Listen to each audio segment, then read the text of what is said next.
কোন সাইডে গেছিস তোরা?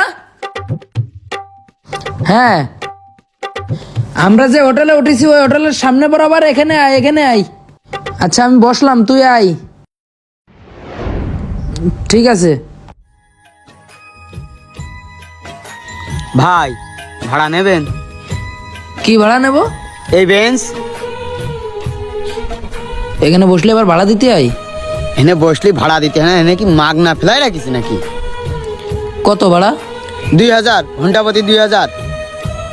বুঝলাম না, কত? 2000। এনে বসলি 2000, বসলি 2000? এনে দাঁড়িয়েছে হেনেও 2000। তুমি যাই করবা 2000 টাকা। এখানে দাঁড়ায় থাকলেও টাকা? হ্যাঁ, এই টাকা দিয়াই লাগবে। এ ভাই ভুল বলবো কেন? এ ভাই, এই টাকা না দিয়ে কোন যাচ্ছিস? 2000 টাকা দিয়ে দাও। বয়সও না এনে? তাই না, বইছি তার জন্য টাকা দিতে হবে? হ্যাঁ, টাকা দিয়াই লাগবে। এই এলাকার লোকজনে চেনো? ডাক দেবো লোকজন, আমার ছেলেবেলার ডাক দেবো, তাড়াতাড়ি টাকা বের করো 2000। তোর কথাবার্তা কিরকম? এই সাগরের ভিতরে কি তোকে জায়গা কিনা? কিনে নিতে কি? আমার আব্বার নাম সৈকত আর আমার নাম সাগর, তাহলে এই সাগর কাকার হইলো, আমাদেরই তো হইলো। সাগর কিনে নিছিস? হ্যাঁ। ফাপড় দেওয়ার একটা লিমিট থাকে, তুই তো লিমিট অতিক্রম করে ফেলাচ্ছিস। তা তুই সাগর কিনে নিছিস, তা তুই এরকম বিক্রি করে বেড়াচ্ছিস কেন? তুই তো একটা বাট পার। তুই জানিস আমার বাড়ি কোনে? কোনে কোনে? যশোর। যশোরটা কি হয়েছে? যশোর কি আমাকে জল লাগে নাকি সমুদ্র সৈকত আছে? ওরে ভাই রে, তার মানে তোদের এখানে সমুদ্র সৈকত দেখে তোরা এরকম বাড়াবাড়ি করছিস? হ্যাঁ, করতেই হবে। এনে আসপা টাকা দিবা না, এনে বসপা টাকা দিবা না। তুমি কি বাড়া? তোর টাকা দিয়াই লাগবে? হ্যাঁ ভাই। আচ্ছা দাঁড়া। ভাই, ফোন বের করতেছেন কি জন্য? ফোন বের করতেছি না, একটা নাম্বার বের করতেছি। আমার বন্ধুর আব্বা আবার এখানেই টুরিস্ট পুলিশে আছে, বুঝতে পারিস? তো যেহেতু তোরে 2000 টাকা দেবো, তা প্রমাণটা রাখা উচিত, তাই তারা একটু ডাকতেছি। না ভাই, দরকার নেই ভাই, আপনি বসেন ভাই। ওই ঘন্টা প্রতি 30 টাকা করে দিয়ে নেন, কোনো সমস্যা নেই ভাই। 2000 টাকাতে 30 টাকা চলে আসিস?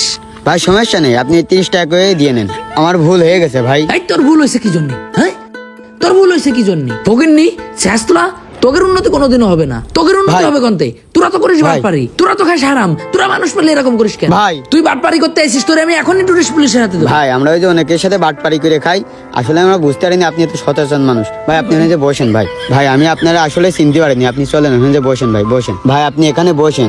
আসলে আমি বুঝতে পারিনি আপনার কোনো টাকা পয়সা দেওয়া লাগবে না ভাই। আমি আপনার পায়ে ধরতেছি, আমার মাফ করে দেন ভাই। কেন সাগর নাকি তোর আব্বার? ভাই ওই সব মিছে কথা ভাই, আমি ভুল করেছি ভাই। এই তুই মিথ্যা কথা কেন? ভাই ভাই ভুল বেয়াদব হয়ে মিথ্যা গেছে। কথা ভাই বলিস, আমার মানুষ মাফ করে ঠকাইস। দেন ভাই, আমি আর কোনোদিন মিছে কথা কোনান ভাই। আপনি বসেন ভাই। ভাই আপনার কোনো টাকাই লাগবে না, আপনি পা দোকান দেন, আমি উঠিয়ে দিই। ভাই আপনি যেন আমার উপর রাগ করেন না। এই যা যা, তুই যা, সামনেতে যা। ভাই ডাব লাগবে আপনার? না, লাগবে না ভাই, একদম তুই যা তো। free ভাই। পুলিশের কাছে যা। আপনি যেন ফোন দিয়েন না। মাফ করে দিয়েছেন? হ্যাঁ দিয়েছি, তুই মাফ কর এখন, যা। ভাই এই গরিবের মুখের দিকে একটু দেখেন। ভাই তুই যা তো। এ ভাই, আপনার সমস্যা কি? ওরে ভাই সমস্যা আমার না, সমস্যা ওই বাটপারের। প্রথমে থেকে আওয়াজ নেচ্ছে, পরে আবার মাপ চাই হাত পায়ে ধরে, কি বিষয়? ওরে ভাই হ্যাঁ, ওর আব্বার নামে নাকি সাগর লেখা, এই সাগর সমুদ্র সৈকত নাকি ওর। আর এখানে বসলেই নাকি 2000 টাকা দেয়া লাগবে। এবার যখন আমি বললাম যে তোমার 2000 টাকা যেহেতু দেয়া লাগবে, তাহলে আমার বন্ধুর আব্বা এখানে টুরিস্ট পুলিশে আছে, ওনারে ফোন দিই, তখন চাইলো 30 টাকা। তাহলে এতক্ষণ তুই বাটপারি করলি কেন? তখন ও ভয় পায় মারটা চাই উল্টো পাল্টা করতেছে। আসলে এই বেঞ্চের সঠিক মালিক ও কিনা এটার তো কোনো গ্যারান্টি নেই। ও ভাই বুঝলাম, আসলে আমাদের সবারই সবসময় অলওয়েজ টাইম সচেতন থাকা লাগবে। আর যে কোনো পরিস্থিতি আশপাশে তো আছেই পুলিশ প্রশাসন, টুরিস্ট পুলিশ, তাদের কাছে কমপ্লেন করা লাগবে। Right. আর এইসব সিটার বাটপার দেখলে তাদের কাছে নত না হয়ে প্রতিবাদ করতে হবে। নত হওয়া যাবে না। তার মানে আমাদের একটা জিনিস খেয়াল রাখতে হবে, সমুদ্র সৈকত এরিয়ায় যারা আমরা ঘুরতে আসি, তারা অনেকেই অনেক চোর ছেঁচড়া সিটার বাটপারের ফাঁদে পড়তেই পারে। অবশ্যই। সেখানে নত না হয়ে আমাদের সচেতন থাকতে হবে। এখানে আশেপাশে টুরিস্ট পুলিশ আছে আমাদেরকে সেবা দেওয়ার জন্য, মাশাআল্লাহ তারা খুব ভালো সেবা দেয়। তাই কোনো পরিস্থিতিতে যে কোনো প্রবলেম হইলে অবশ্যই তাদেরকে আমরা একান্তই জানাবো।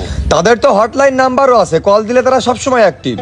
আর ভালো খারাপ মানুষ সব জায়গায় আছে, যেখানে ভালো মানুষ আছে সেখানে খারাপ মানুষ আছে। তাই সবসময় খারাপ মানুষের কাছে সবাই সচেতন থাকবা। সচেতন থাকবে। খারাপ তো তুই, আমি ভালো হয়ে গেছি ভাই। ভালো হয়ে গেছিস। হ্যাঁ। তো যাই হোক, সবসময় সৎ পথে ইনকাম করতে হবে, আর মানুষকে ঠকিয়ে না, মানুষকে ভালোবেসে মানুষের সেবা দিয়ে খুশি রাখতে হবে নাকি? প্রত্যেকটি মানুষই ঘুরতে পছন্দ করেন, আর ঘুরতে যেয়ে যদি হয় তারা হয়রানির শিকার, তাহলে আর টাকা খরচ করে মন ভালো করার জন্য এক স্থান থেকে অন্য স্থানে ঘুরতে যাওয়ার কি দরকার? যারা সমুদ্র সৈকত এরিয়ার স্থানীয় তাদেরকে মনে রাখতে হবে, মানুষ ওখানে ঘুরতে যেয়ে টাকা খরচ করে, আর সেই টাকা দিয়েই ওইখানকার মানুষগুলোর সংসার চলে। তাই অতিথিদেরকে আপ্যায়ন করুন, হ্যারাসমেন্ট না করে একটু ভালোবাসুন।